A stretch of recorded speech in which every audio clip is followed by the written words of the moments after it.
Here's how you can watch the Mariners in 2026. Colby, hit it.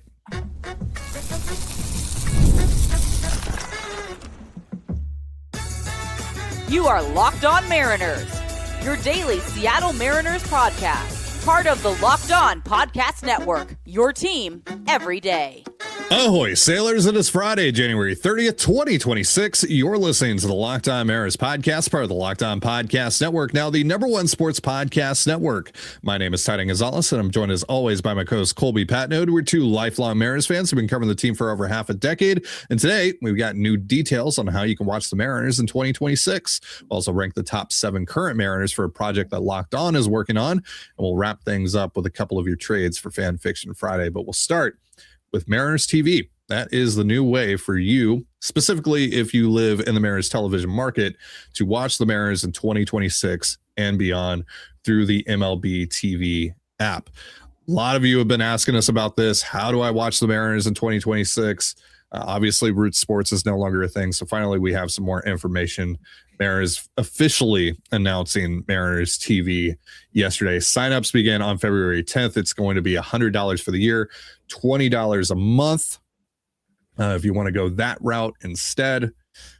And again, it's going to be through the MLB TV app. Now, the very important distinction that we need to make here, though, is that if you already have MLB TV, say you're someone like Colby who has a T-Mobile subscription and you get MLB TV for free, you still have to buy Mariners TV. Now, you don't need to have an MLB TV subscription in order to buy Mariners TV. It's just if you already have it, or if you're planning on buying it, you still got to buy Mariners TV. You don't get access to Mariners games if you live in the Mariners television market with MLB TV alone. Basically, look at Mariners TV as a ticket to eliminate the blackouts. It's pretty much what it is. Now, if you're someone like me who lives outside of the Mariners television market, has been using MLB TV to watch Mariners games, you just keep on doing the same thing. You just get MLB TV, you get access to all the Mariners games. Another thing to mention here, this was asked by someone in the comments by the name of Ben Garza under the announcement by the Mariners. He wanted to know, like if I travel, right, if I go on vacation and I just have Mariners TV, I don't have MLB TV, can I still watch the Mariners games? The Mariners say yes. Basically, all you have to do is just, buy Mariners TV as long as you live in the Mariners TV market. And then once you have it, you have it. So even if you go travel to New York, for example, you can still watch the Mariners games through your Mariners TV subscription. At least that's how I understand it. Now, the Mariners didn't do a great job of explaining all of this. Frankly, a little bit of it is still confusing. That were left out. The most important one being that there's a little nugget here that says Mariners TV will also be available via cable, satellite, and internet TV providers, specifically similar cable, satellite, and internet TV providers as 2025. So I assume Fubo, right? DirecTV, One would assume, but but they didn't say when exactly they're going to announce who the partners are. They said closer to opening day, but that could be anywhere between now and mid-March, right? Or late March. Yeah. So I think like opening day is what, the 26th? March 26th. Yeah. Yeah. Yeah. So, sometime I don't know. March 20th. If you got Root, if you got Root on DirecTV or whatever, and then like on March 25th, they're like, yeah, we couldn't re-up with DirecTV. So like it's a bit of a problem, especially if you don't have a smart TV. The other thing too, they didn't say whether you would have to pay for that or not. If it just gets added to your TV, or is it just standard with the package you already have? Like, is it just a channel that gets added to your subscription, or is it something that you're basically going to have to pay the same amount of money for, just add it to your DirecTV or your Fubo account or whatever? Right. So at that point, as well just buy Mariners TV and just get it through MLB TV, as long as you have the means smart to TV. Just it. Yeah, if you have a smart TV, if you have a PlayStation or an Xbox, MLB TV is literally on everything. Like if you have a Fire Amazon TV Fire Stick, whatever, blah blah blah, Roku, all that stuff, you can get MLB TV through that. But you are going to have to download that. Even if you don't have the MLB TV package, you still have to use that app in order to watch Mariners games through Mariners TV, if that's the route that you're going to go. Again, it could be on your TV provider as well, but we don't know if that's just going to be given to you for free or not. So who knows? And I assume there's negotiations that are still going on with the current the former providers of Root Sports and all that. I understand that, but a vague timeline and like a kind of like, most of the like, who do you have right now? Because I know you have to have some of these deals done. Like if you have DirecTV, Fubo, blah blah blah, we're with those stations, and we're negotiating with XYZ to see if we can get, and we'll let you guys know about that. But like, could you let us know very early? Because again, we have to either buy this thing or not, and I don't want to waste $100 if you don't have to waste $100 if you're going to get it already with what you're already paying for cable, satellite, smart TV, whatever. So yeah, a little weird, kind of a throwaway announcement, I guess. I mean, I understand they have to get this out there, but now I assume there'll be some clarification that happens via, the flagship station 710. I assume somebody will jump on there. Maybe they'll do a segment on the hot stove podcast or whatnot about, some questions here. But yeah, I mean, there you go. You're probably going to have to buy Mariners TV unless you don't, which again, not the best rollout, but it is what it is. Long story short, if you watch the game, if last year you watched the games via MLB TV, nothing changes for you. You're fine.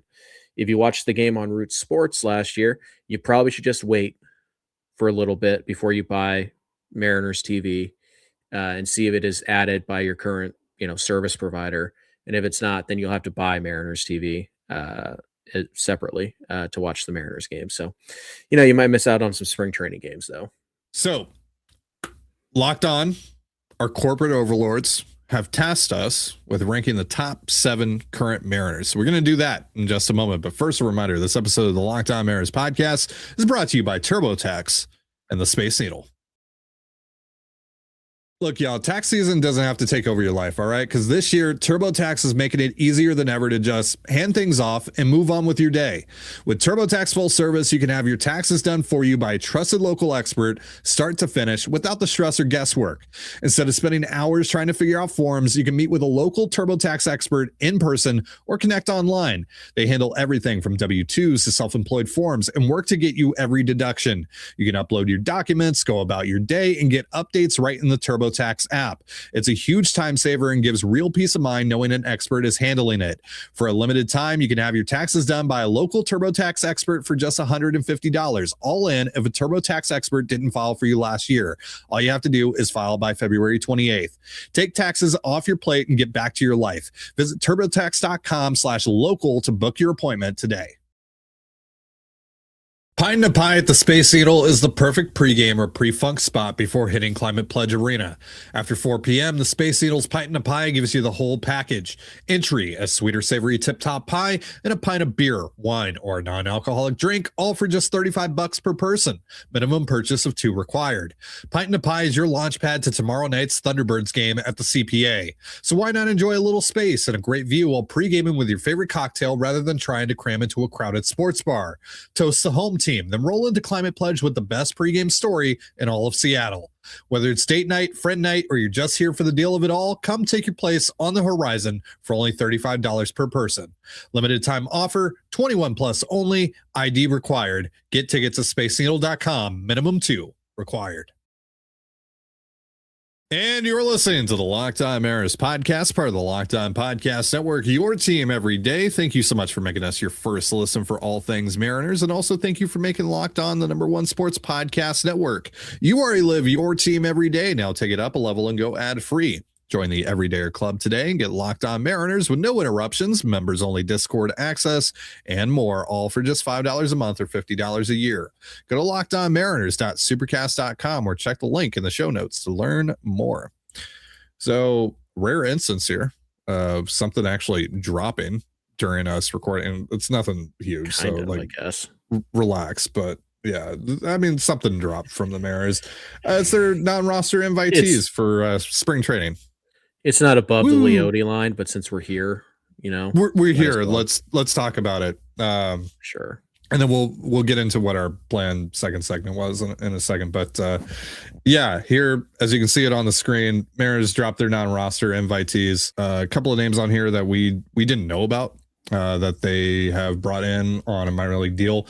Will Wilson, former first-round pick infielder, he's on here. He's been invited to Mariners camp. So has Brian O'Keefe, the return of the king. He's back. 2022 Mariners legend, also friend of the show, Brian O'Keefe. Technically, we should mention. Yes, that's right.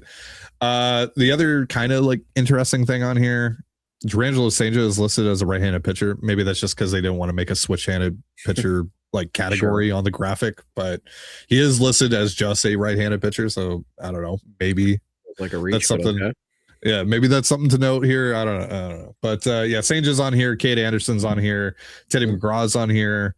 Michael Morales, Ryan Sloan, Colt Emerson, Michael Arroyo, Las Montes, Johnny Farmello, and then some of the other, minor league free agents that we already knew about. They're now officially confirmed to be going to Mariners camp. Brennan Davis, Dane Dunning, Randy Dobnak, some of those guys. So Patrick Wisdom, Casey Lawrence, who if he makes an appearance for the Mariners this year will set a franchise record, and he probably will. Yeah, good chance. Yeah, most stints ever with the Mariners. Casey Lawrence, aka Steph Curry. That's right. So yeah, there you have it. Non-roster invitees. Again, it dropped. Yay. We're here. There it is. All right, so switching gears here now to our actual planned second segment of the show. So Locked On, as a network, is planning to put together a top 100 MLB player list before opening day. And so they've tasked all the MLB shows with listing the top 3 to 7 players for their respective teams. So Locked On has asked all of us to turn this into a segment and kind of document our process of determining the top 7 guys that we want to nominate for the list for the Mariners side of things. So I already put together a list. I already put it on the spreadsheet, but we can change it, Colby. So I'll just go through what I listed here, and you can tell me what you object to, which I assume is going to be a lot. I assume you're going to object to every single player, even Cal Raleigh being number 1. I mean, again, if we're just counting 2025, yes, but Julio is the best player on this team. It's really not particularly close, and I stand by the statement that Julio Rodriguez is the most important Mariner, which you agreed with. So yes, I do agree with that. I think if we're only laser focused on 2025, fine. I just thought maybe there was a little more, who's the best player aspect to this, not who had the best year, but whatever. Cal 1 is fine. Julio's 2. That's fine. I think at least a little bit of this, the spirit of this is, what have you done for me lately? Cal was like the second Julio best only had a player in baseball last year. Cal had a 9-win season, almost won MVP. Then when he goes back to a 4.5, almost 60 home runs. He didn't though, did he, Ty? Cal has just as many MVPs as Julio, which is 0, because apparently people on the East Coast had no problem watching Cal, but people in the middle of America, the flyover states, the AL Central writers for some reason, garbage. Anyways, terrible. Cal's fine at 1, but like one of the Yankees writers voted for Cal. It's crazy. It's nuts. Cal at 1 is obvious. Yeah, that's fine.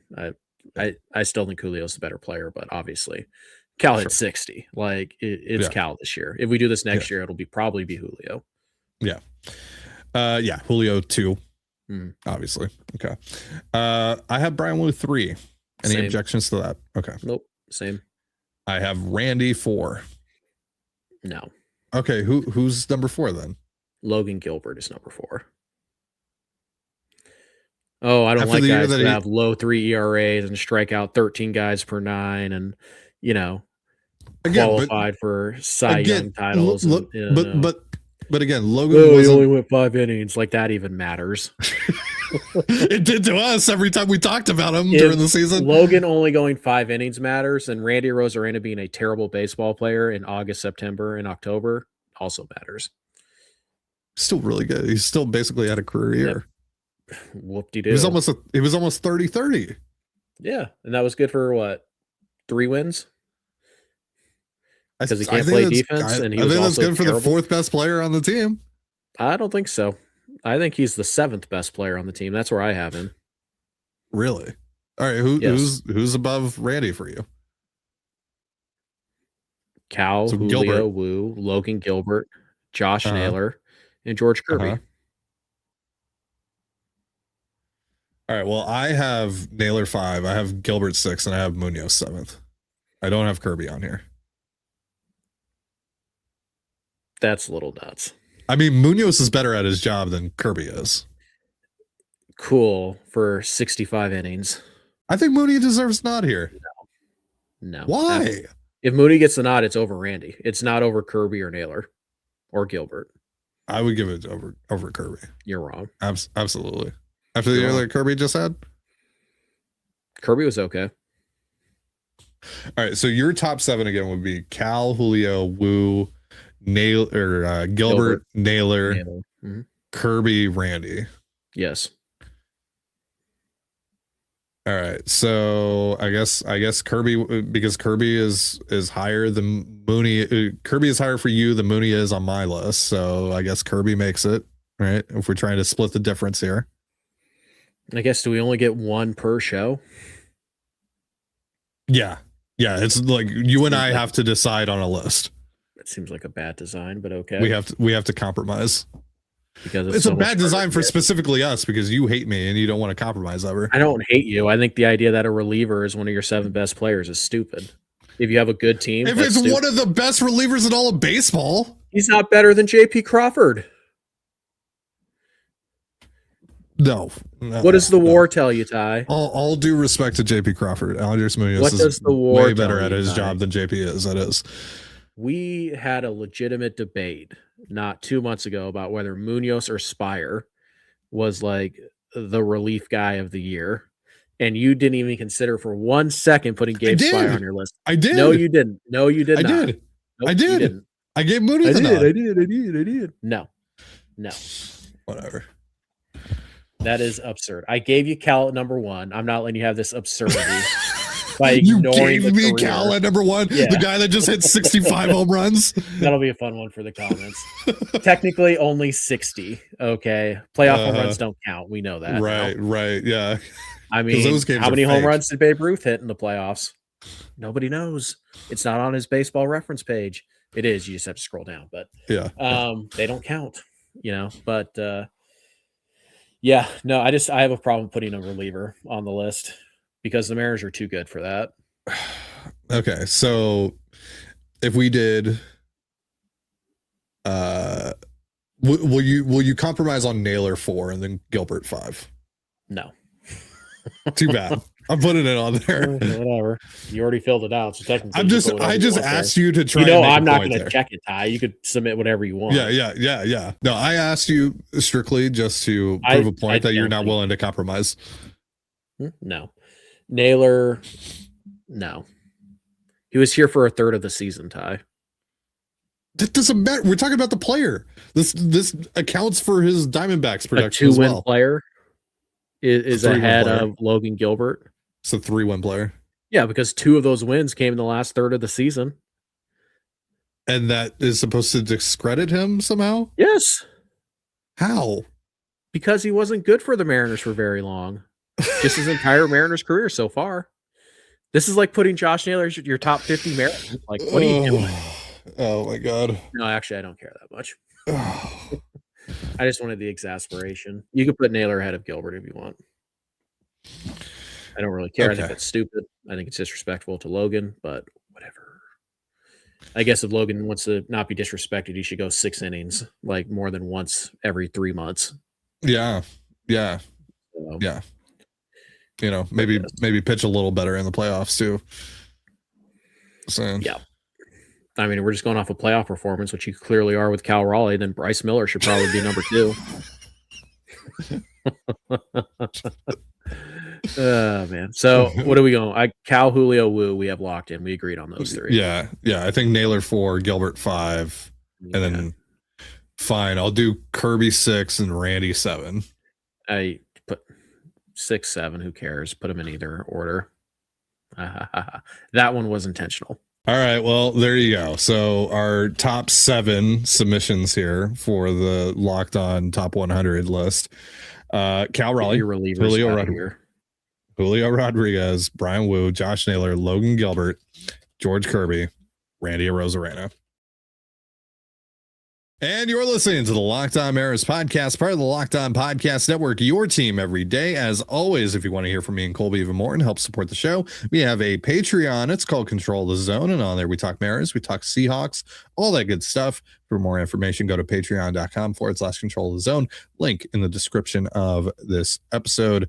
Going to be a lot of Super Bowl talk on the next couple of episodes over there, unless, the Mariners want to do something. Do your job. Yeah. Anyway, it is Friday after all. We did have a couple things that we wanted to talk about today, so don't have too much time to get into some of your trade ideas. We didn't even put out a tweet for trades for Fanfiction Friday. So I wound up just going back to last week's submissions. I mean, we got 40 of them on Twitter, and then we had a couple on the Discord, and so picked out a couple for us to react to and grade real quick before we get out of here. So let's do it. Klotzalophagus over on our Discord. Again, you can join the Discord and the link in the description of this episode. That one is free to join. It's not the same one that you get access to via the Everydayer Club. 3-team trade. Phillies send Nick Castellanos to the Pirates and Edmundo Sosa to the Mariners.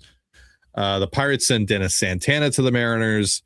The Mariners send Nicky Becker and Teddy McGraw to the Pirates and Ty Pete to the Phillies.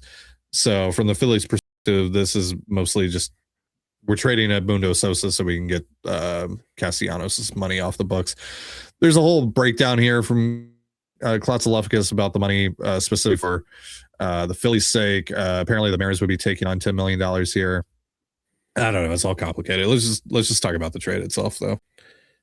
What is the incentive for Pittsburgh to do that trade? Dennis Santana is a pretty good reliever coming off of a very good year. So yeah, it'd be a great addition to the Mariners, but the Pirates think they're going to compete for a wild card, and maybe they don't, but there's no harm in really holding Santana to see. And I don't think that Castellanos does anything like that. Why would they take on a salary dump and then trade one of their better relievers to do it? It just doesn't make a lot of sense for who is it? Nicky Becker. Like, okay, that's a guy who's 4 or 5 years away. And who? McGraw. Teddy McGraw. Okay, well, McGraw can't stay healthy, and Becker is 4 or 5 years away from the majors at least. And they're going to trade Santana to get those guys and take on half of Castellanos' contract. I think it's dead right there. I don't think the Pirates have any interest in this. Yeah. So, yeah, would the Phillies do it? Yeah, they get to dump half of Castellanos' contract, and they actually get a little something. And it's Sosa, who they, only have for a year. And while he's a helpful player right now for them, he's a bench player. He's a role player. So, yeah, it feels too convenient for the Mariners and the Phillies, and that the Pirates are just kind of thrown in there to make it work for the other two teams. And this is kind of the issue with 3-team trades. This is why they're so hard to come up with. You have to find a trade that all three sides are going to, not only benefit from, but it makes sense for them to do. And the money has to make sense. And I don't think any of this makes sense for Pittsburgh. So I think it falls apart right there. Yeah, it's overly complicated. I mean, it's creative, but it's just super complicated. I don't think it works for the Pirates specifically. I don't think the Mariners taking on $10 million works for them either, probably, even though it does help them get Dennis Santana and Edmundo Sosa, who both fill a couple of roles that the Mariners would I would like for the Mariners to fill at the very least. But it's going to cost them $10 million and Nicky Becker and Teddy McGraw on top of that, and maybe they still like Ty Pete. I'm not sure if the Mariners would do this specifically because of the money attached to also giving up a couple of prospects that they really like. So yeah, I'm gonna go 30. Yeah, 35. Next trade here from Trevor. Mariners get Jason Dominguez and Anthony Volpe for Gabe Spire, Dom Canzone, and Michael Arroyo. Dominguez is a DH only. Like, he makes Arozarena look like Stephen Kwan defensively. He also really hasn't put it together. I know he's very talented and he's young, but he hasn't put together a full major league season yet. Volpe, by the way, 3 years of club control. We have zero evidence to suggest he can hit major league pitching. Yeah. Like he's never been an average hitter.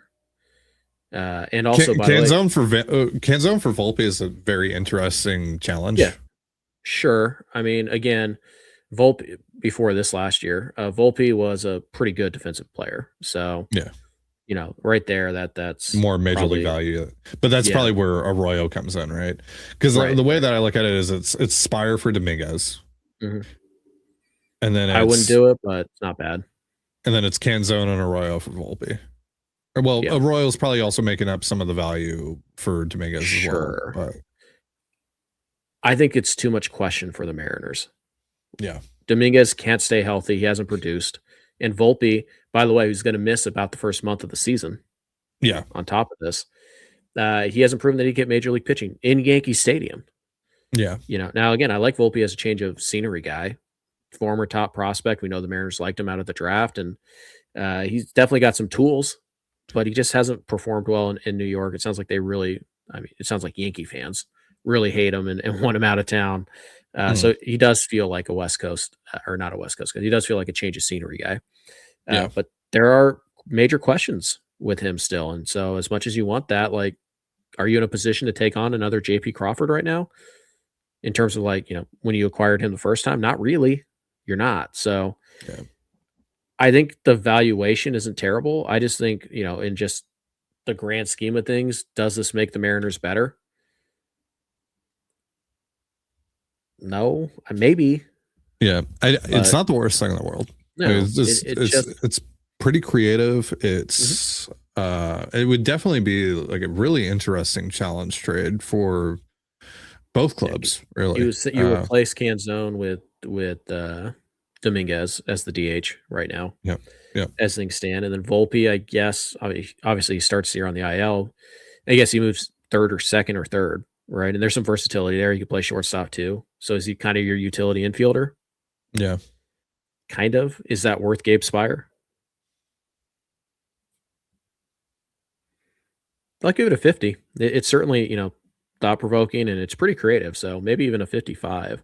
I don't think the Mariners would do it, but it's interesting. We could probably do like a huge breakdown on this trade if we had more time. But that's interesting. But ultimately, I don't think I wouldn't want the Mariners to do it. But if they did, it would certainly be a fascinating trade to break down. Yeah, I'd go 55. I could see them being like, we can get more out of Dominguez, and we get Volpe out of New York, and we talked about this. They liked Volpe coming out of the draft that year, and let's do it.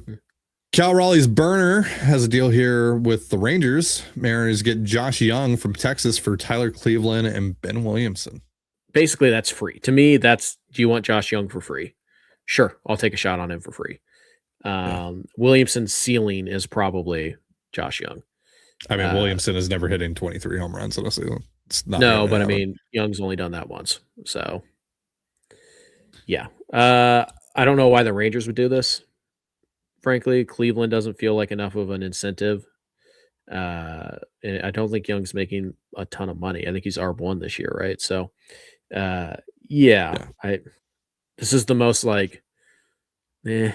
trade I've ever seen, but it's not bad. It's just, I don't see the incentive for Texas, and I don't honestly know how much better the Mariners are after making this trade. But again, to me, this is roughly free. I don't like Young. Clearly, is the big takeaway from this. That's what you're saying. Yeah. But it's free, and I just don't see the reason the Rangers do it. So I have to go 45. But I don't think the Rangers do. I don't think this just not does anything. If it was like Teddy McGraw or something, maybe. It's just Tyler Cleveland isn't enough for them to essentially make maybe a lateral move at third base. At best. And to be honest, probably get worse at third base. Yeah. Tyler Cleveland's 26 years old? Yeah, I like Josh. Yeah, I like Josh Young more than I like Ben Williamson. I'm not a huge Josh Young guy, but I like him more than Williamson, just in terms of a more traditional third base profile. He's a good defender. and he actually has some pop. Whereas honestly, if you're the Williamson Rangers, you're probably like, have pop. Yeah, if you're the Rangers, you're like, no, give us Michael Arroyo and Ben Williamson. Like, Ben Williamson is a nothing for us. Like, he's a throw-in that can stand at third base if we need him to this year while we wait for Arroyo to kind of prove that he's a big leaguer. At worst to me, it's like the comp round B pick and Williamson or Corbin Dickerson and Williamson. Maybe. Yeah, the Mariners have a lot of beauty in the eye of the beholder, guys, in the 12 to 15 range. Yeah. So maybe, but I don't really see the point in Texas doing this. But again, it's free for the Mariners and it's a minor upgrade. So whatever, 40, 45, somewhere in that range. Yeah, it's a 45 for me because I just don't see Texas doing this. I'll go 40. I just on it, thinking about it, there's no way Texas does this. Yeah, you're right. 40. That is going to do it for our show. Thank you so much for joining us here on the Locked On Mariners podcast, part of the Locked On Podcast Network, your team every day. Once again, if you never miss an episode, it's time to make it official. Join the Locked On Everydayer Club and get ad-free audio, access to our members-only Discord, and more, all built for our most loyal fans. For Colby Patnode, I'm Titan Gonzalez. Be sure to give us a follow on Twitter at LO_Mariners. You can follow me at Titan Gonzalez and Colby at CPAT11. That's CPAT11. We're also on Blue Sky. You can follow me at TDG, Colby at MLB Colby, and the show at Locked On Mariners. You can also find us on Instagram at Locked On Mariners. Have yourself a beautiful baseball day, and we'll see you next time. Peace.